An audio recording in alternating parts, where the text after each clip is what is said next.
이 이야기는 큰돈을 벌어 복수하는 자극적인 성공담이 아닙니다. 버려진 순간에도 스스로를 포기하지 않았던 노년의 선택과 기준에 대한 기록입니다. 분노에서 시작해 후회를 지나 단념 위에 희망을 올리고 끝내 삶의 방향을 되찾는 과정.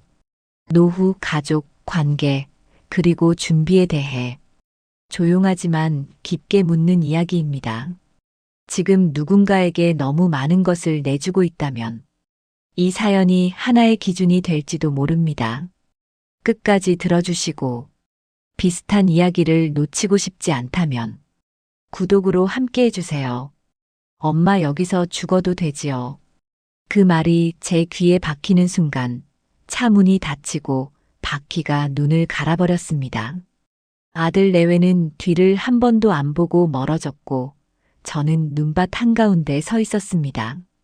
살면서 사람에게 버려지는 것도 아픈데 가족에게 버려지는 건 숨이 막히더군요. 그날 밤 저는 제 삶이 여기서 끝난다고 생각했습니다. 저는 70을 넘긴 평범한 노인이었습니다. 남들처럼 큰 욕심 없이 자식 잘 되면 그걸로 됐다고 믿고 살아온 사람이었지요. 집은 이미 자식 앞으로 정리해줬고 통장도 생활비만 남겨두고 비워뒀습니다. 노후는 함께 사는 걸로 마무리될 줄 알았는데 현실은 이렇게 차갑게 꺾였습니다. 처음엔 분노가 올라왔습니다. 어떻게 내가 낳아 키운 사람이 나를 눈밭에 내려놓고 가느냐고 속으로 이를 갈았습니다. 발끝이 얼어붙는데도 화가 더 뜨거워서 몸이 떨렸습니다. 그런데 이상하게도 분노가 오래 못 갔습니다. 가슴 한쪽에서 후회가 더 크게 밀려왔습니다. 내가 너무 빨리 믿었구나. 내가 너무 쉽게 내 것을 내려놨구나. 나는 왜 마지막까지 내 편을 하나도 남겨두지 않았을까? 그 후회가 눈송이처럼 차갑게 내려앉았고 곧 단념이 따라왔습니다. 그래요. 이게 내가 선택한 결말일지도 모른다고 인정해버렸습니다. 저는 전화기를 꺼냈다가 다시 넣었습니다. 누구에게 울며 매달리고 싶지 않았습니다. 살려달라고 말하는 순간 제 존엄이 함께 무너질 것 같았습니다. 그때 외투 안쪽을 꼭 끌어안던 손이 무언가를 만졌습니다. 종이의 감촉이었습니다. 봉투 하나였습니다. 아무도 모르게 오래전에 제가 만들어 숨겨둔 봉투였습니다. 젊을 땐 불안해서 넣어두었고 중년엔 괜히 비겁한 사람 같아 덮어버렸던 것. 그런데 눈밭에서 그 봉투를 쥐는 순간 희망이 아주 작게 숨을 쉬었습니다. 끝이 아니라 아직 한 수가 남았다는 느낌이 들었습니다. 저는 그 자리에서 마음을 바꿨습니다. 다시는 용서받으려고 애쓰지 않겠습니다. 다시는 누군가의 눈치로 하루를 시작하지 않겠습니다. 내가 나를 살리는 쪽으로만 움직이겠다고 조용히 결심했습니다. 그리고 봉투를 열지 않은 채 품에 더 깊이 넣었습니다. 후반이 되자 제 안에서 역전이 시작됐습니다. 보상은 당장 돈이 아니라 내가 나를 포기하지 않았다는 증거였습니다. 역전은 거창한 복수가 아니라 버림받은 사람이 다시 선택하는 사람이 되는 변화였습니다. 교훈은 분명했습니다. 내 것을 다 주면 사랑이 남는 게 아니라 내 자리부터 사라질 수 있다는 사실이었습니다. 이제 저는 걸음을 떼겠습니다. 눈밭에서 꺼낸 이 봉투가 제 인생을 어디까지 끌고 갈지 확인하러 가겠습니다. 눈밭에서 빠져나온 뒤 저는 가장 먼저 몸을 녹일 곳을 찾았습니다. 춥다는 감각보다 더 무서웠던 건 마음이 얼어붙는 느낌이었기 때문입니다. 사람은 희망이 없으면 추위도 못 느낀다는 말을 그때 처음 실감했습니다. 다행히 작은 불빛 하나가 보였고 저는 그쪽으로 천천히 걸었습니다. 따뜻한 공기가 얼굴을 감싸자 그제야 다리가 풀렸습니다. 분노는 이미 한 차례 지나갔고 후회도 충분히 했으며 이제는 단념이라는 단계에 서 있었습니다. 그래요. 자식에게 기대는 삶은 끝났다고 인정했습니다. 봉투는 여전히 제 품 안에 있었습니다. 열어보지 않아도 내용은 알고 있었습니다. 오랜 시간 조금씩 남들 모르게 준비해둔 노후 자금이었습니다. 누군가는 비겁하다고 말할 수도 있겠지만 지금 생각해보면 그때의 저는 아주 현실적인 사람이었습니다. 저는 그 돈으로 누군가를 혼내줄 생각이 없었습니다.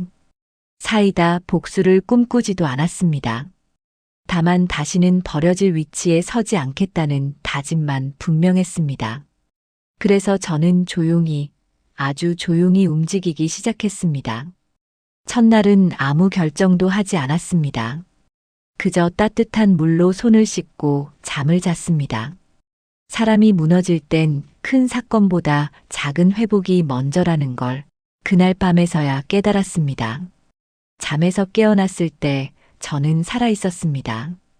그 다음 날 아침 희망이 아주 약하게 고개를 들었습니다. 분노도 울분도 아닌 이제 어떻게 살아야 하지라는 질문이 떠올랐습니다. 그 질문이 제 삶을 다시 앞으로 밀어주었습니다. 저는 제 이름으로 된 것들을 하나씩 떠올렸습니다. 아직 정리되지 않은 것들, 아직 제가 선택할 수 있는 것들 말입니다.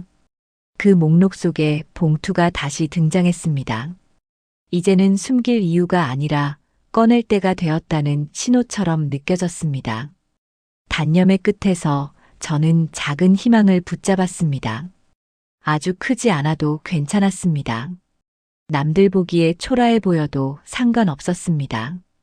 중요한 건 다시 제 발로 서는 일이었습니다. 그날 저는 마음속으로 선언했습니다. 나는 다시 부탁하지 않겠습니다. 나는 다시 기다리지 않겠습니다. 이제부터는 나를 기준으로 움직이겠습니다. 보상은 아직 눈에 보이지 않았지만 역전은 이미 시작되고 있었습니다. 그리고 교훈 하나가 분명해졌습니다. 아무에게도 말하지 않은 선택 하나가 사람을 끝까지 살려줄 수도 있다는 사실이었습니다. 아침 공기가 어제와 달랐습니다. 몸은 여전히 무거웠지만 마음 한켠이 조금은 정리된 느낌이었습니다. 분노는 잦아들었고 후회는 자리를 잡았으며 단념이라는 단어가 더 이상 무겁지 않게 느껴졌습니다. 이제는 무엇을 붙잡지 않을지부터 정해야겠다는 생각이 들었습니다. 저는 누구에게도 전화를 하지 않았습니다. 사정을 설명할 생각도 이해를 구할 마음도 없었습니다. 말을 꺼내는 순간 다시 과거로 끌려갈 것 같았기 때문입니다. 그래서 저는 말 대신 행동을 선택했습니다. 조용히 흔적을 남기지 않는 방식으로요. 봉투는 책상 위에 올려두지 않았습니다. 눈에 보이면 마음이 흔들릴까봐 가방 가장 깊은 곳에 넣어두었습니다. 그 무게를 느끼는 것만으로도 충분했습니다. 이제 이게 제 삶의 중심이 아니라 도구라는 걸 확인하고 싶었습니다. 밖으로 나섰을 때 세상은 아무 일도 없다는 듯 흘러가고 있었습니다. 그 모습이 조금은 서러웠지만 동시에 안도감도 들었습니다. 내가 무너졌다고 해서 세상이 멈추지 않는다는 사실이 이상하게도 저를 차분하게 만들었습니다. 그 차분함 속에서 희망이 아주 미세하게 고개를 들었습니다. 저는 작은 선택부터 다시 시작했습니다. 오늘 무엇을 먹을지, 어디까지 걸을지, 누구를 만나지 않을지를 하나하나 정했습니다. 그 사소한 결정들이 모여 제 삶의 방향이 천천히 틀어지고 있다는 걸 느꼈습니다. 분노가 다시 고개를 들 때도 있었습니다. 왜 이런 상황까지 와야 했는지, 왜 나만 이런 선택을 해야 하는지, 그 질문들이 머리를 스쳤습니다. 하지만 저는 그 질문을 오래 붙잡지 않았습니다. 후회와 단념을 거쳐온 지금, 다시 화에 머무르면 제 발목만 잡을 것 같았습니다. 그래서 저는 의도적으로 시선을 앞쪽으로 옮겼습니다. 이제부터의 시간은 과거를 따지는 시간이 아니라 앞으로를 설계하는 시간이라고 스스로에게 말했습니다. 그날 오후 저는 분명히 느꼈습니다. 역전이라는 말이 아직 멀리 있어 보여도 그 방향으로는 이미 발을 내딛고 있다는 확신이 들었습니다. 보상은 나중 문제였습니다. 지금 필요한 건 다시 선택할 수 있다는 감각이었습니다. 그리고 하나의 교훈이 제 안에 자리 잡았습니다. 사람을 가장 깊이 살리는 건 큰 도움도 큰 위로도 아니라 스스로 방향을 틀 수 있다는 믿음이라는 사실이었습니다. 그날 이후로 며칠이 흘렀습니다. 시간은 아무 일 없다는 듯 지나갔고 저는 그 흐름에 억지로 매달리지 않았습니다. 분노는 거의 사라졌고 후회는 기억처럼 남아 있었으며 단념은 제 일상에 자리를 잡고 있었습니다. 이제 희망을 키울 차례라는 걸 스스로 알고 있었습니다. 저는 일부러 전화를 들지 않았습니다. 혹시나 연락이 올까봐, 혹시나 설명해야 할까봐, 마음이 흔들릴까 두려웠기 때문입니다. 먼저 연락하지 않겠다는 결심은 자존심이 아니라 생존에 가까운 선택이었습니다. 봉투 속 자금은 숫자로만 존재하지 않았습니다.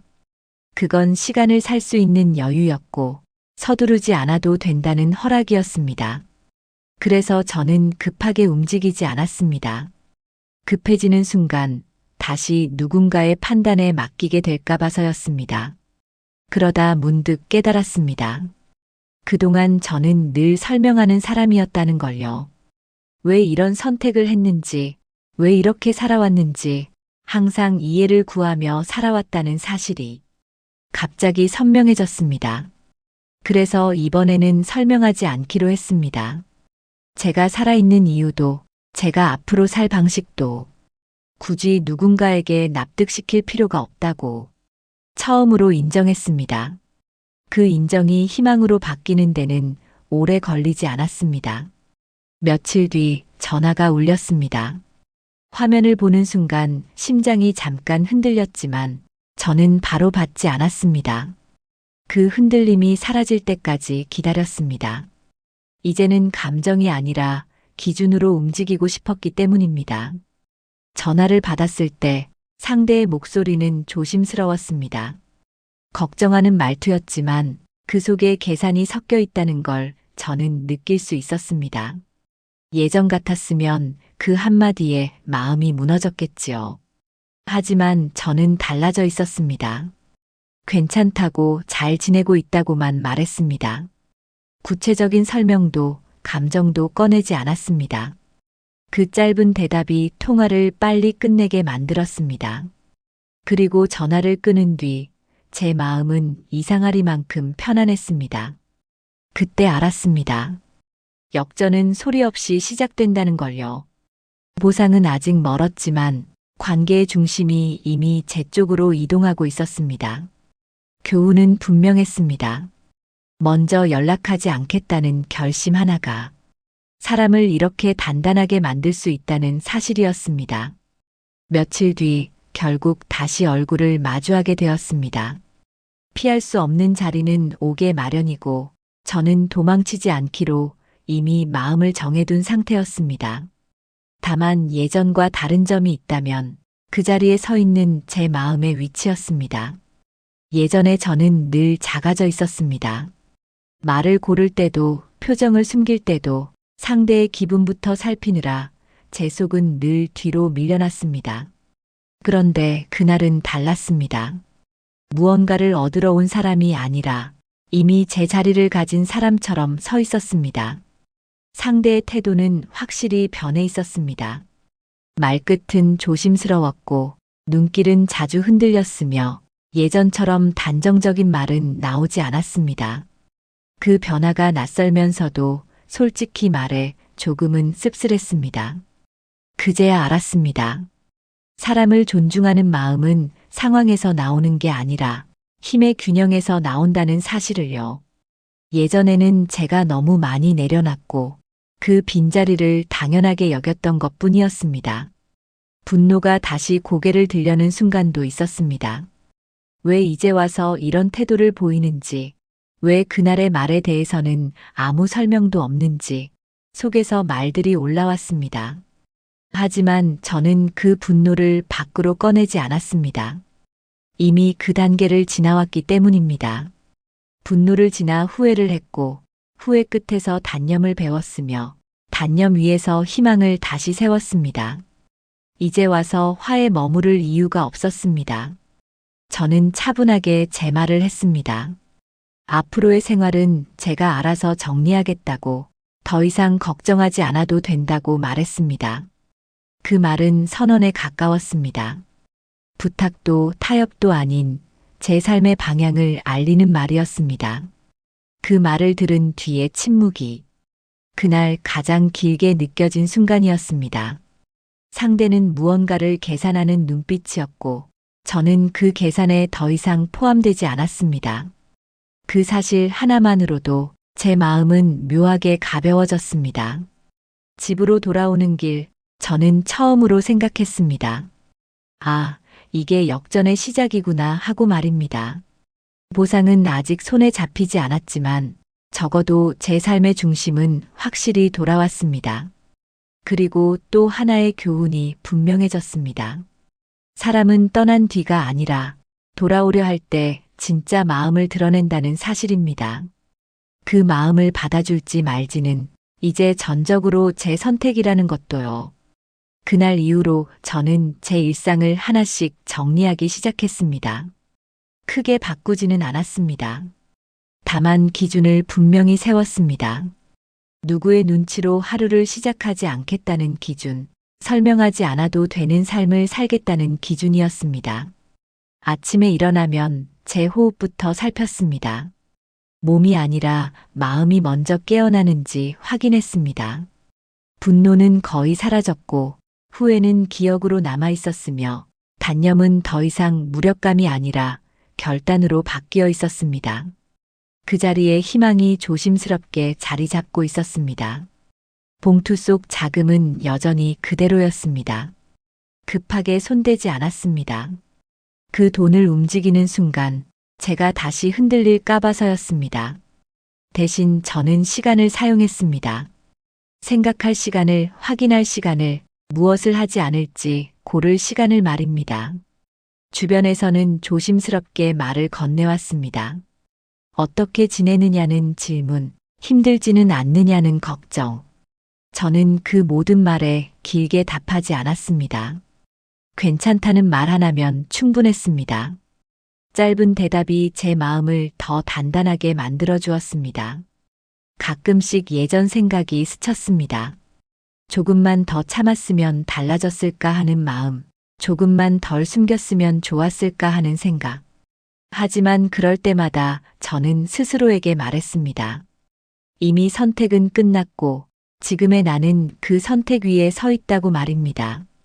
그 인식이 저를 편안하게 만들었습니다. 삶이 완전히 해결된 건 아니었지만 적어도 끌려가지 않고 있다는 확신은 생겼습니다.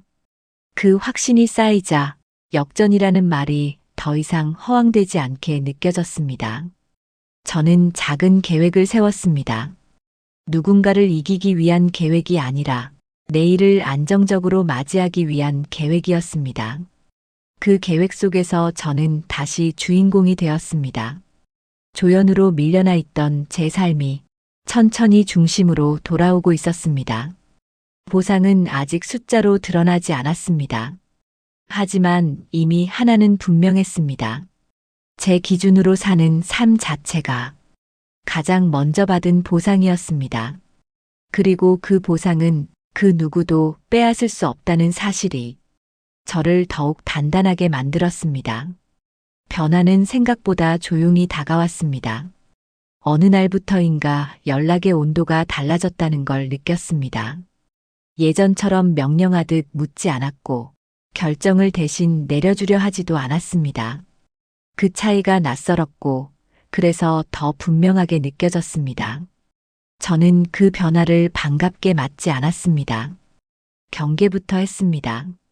사람의 태도는 상황에 따라 바뀔 수 있고 상황이 다시 바뀌면 언제든 되돌아갈 수 있다는 걸 이미 충분히 겪어봤기 때문입니다. 그래서 저는 기대하지 않기로 했습니다. 연락은 점점 잦아졌고 말끝에는 조심스러움이 붙어 있었습니다. 어디서 지내느냐, 몸은 괜찮으냐 같은 질문들이 마치 안부처럼 들렸지만 그 안에는 확인하려는 마음이 섞여 있었습니다. 저는 그 확인에 응답하지 않았습니다. 짧게 대답했습니다. 괜찮다고 잘 지낸다고만 말했습니다. 구체적인 이야기는 하지 않았고 앞으로의 계획도 꺼내지 않았습니다. 설명하지 않는 태도가 상대의 발걸음을 더 멈칫하게 만든다는 걸 그때 분명히 느꼈습니다.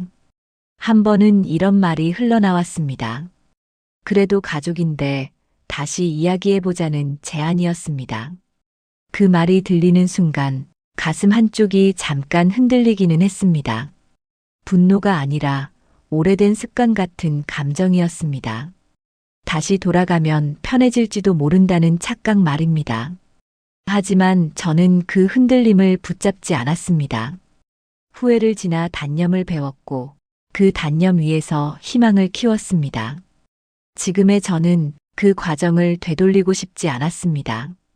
그래서 저는 정중하게 선을 그었습니다. 지금은 제 방식으로 살고 있다고 말했습니다. 정리된 상태를 유지하고 싶다고도 덧붙였습니다. 그 말은 거절이었지만 차갑지 않게 전한 제 기준이었습니다. 그 기준 앞에서 상대는 더 이상 말을 잇지 못했습니다. 그날 통화를 마치고 나서 저는 오래 생각하지 않았습니다. 대신 확신 하나를 얻었습니다. 역전은 상대가 다가올 때 완성된다는 사실이었습니다. 보상은 상대의 태도 변화였고 교훈은 분명했습니다. 나를 버린 선택은 쉽게 되돌릴 수 없다는 것 말입니다. 마지막으로 눈이 내리던 날을 떠올리면 이제는 몸보다 마음이 먼저 반응하지 않습니다. 그날의 차가움은 기억으로 남았고 저는 그 기억 위에 제 삶을 올려두었습니다. 더 이상 밀려나지 않는 자리에서 말입니다. 그동안 저는 많은 것을 얻었습니다. 눈에 보이는 보상만 말하자면 봉투 속 노후 자금은 제 삶을 안정시키는 역할을 했습니다. 크게 과시할 만큼의 여유는 아니었지만 누구에게도 매달리지 않아도 되는 최소한의 자유를 주었습니다. 그 자유가 이렇게 큰 보상일 줄은 솔직히 몰랐습니다. 역전은 조용히 완성되었습니다.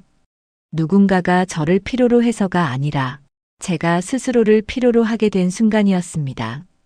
버려졌던 사람에서 선택하는 사람으로 자리가 바뀌는데 큰 소리도 화려한 장면도 필요하지 않았습니다. 돌아오려는 발걸음은 끝내 멈췄습니다. 제가 기준을 분명히 세운 이상 그 기준을 넘지 못하면 어떤 관계도 다시 예전으로 돌아갈 수 없다는 걸 서로가 알게 되었기 때문입니다. 그 사실을 확인한 것만으로도 제 마음은 충분히 정리되었습니다. 후회를 완전히 지운 건 아닙니다. 다만 그 후회에 끌려 살지 않게 되었을 뿐입니다. 분노는 지나갔고 단념은 제 선택이 되었으며 희망은 이제 일상이 되었습니다. 이 흐름이 저를 여기까지 데려왔습니다. 저는 이제 기다리지 않습니다. 누가 돌아오길 바라지도 않고 누가 이해해주길 기대하지도 않습니다. 대신 제 하루를 제가 정하고 제 속도로 걷고 제 이름으로 선택합니다. 마지막으로 남은 교훈은 분명합니다. 노후 자금은 돈이 아니라 태도라는 사실입니다. 내 삶의 마지막까지 내가 나를 지킬 준비가 되어 있는지 그 태도가 모든 관계를 결정한다는 걸 저는 몸으로 배웠습니다. 눈밭에서 꺼낸 봉투 하나는 저를 부자로 만들지는 않았습니다. 하지만 버려진 사람으로 남지 않게 해주었습니다. 그것이면 충분합니다. 이제 저는 제자리에서 조용히 그러나 단단하게 살아가겠습니다. 사람은 언제든 버려질 수 있습니다. 하지만 준비까지 함께 버려질 필요는 없습니다. 저는 늦게서야 그 사실을 배웠고 그 대가로 제 삶의 주도권을 되찾았습니다. 이 채널에서는 겉으로는 평범해 보이지만 속으로는 인생이 뒤집힌 순간들의 이야기를 전합니다. 노후, 가족, 선택, 그리고 다시 서는 이야기 말입니다. 가족에게 모든 것을 내주고 노후를 함께할 거라 믿었던 한 사람이 눈밭에 버려진 밤 마지막으로 꺼낸 선택이 있었습니다. 사람은 언제든 버려질 수 있습니다. 하지만 준비까지 함께 버려질 필요는 없습니다. 저는 늦게서야 그 사실을 배웠고 그 대가로 제 삶의 주도권을 되찾았습니다. 이 채널에서는 겉으로는 평범해 보이지만 속으로는 인생이 뒤집힌 순간들의 이야기를 전합니다. 노후, 가족, 선택, 그리고 다시 서는 이야기 말입니다. 이 이야기가 당신의 삶 어딘가를 건드렸다면 구독으로 곁에 남아주십시오. 다음 이야기에서는 또 다른 인생의 역전이 기다리고 있습니다.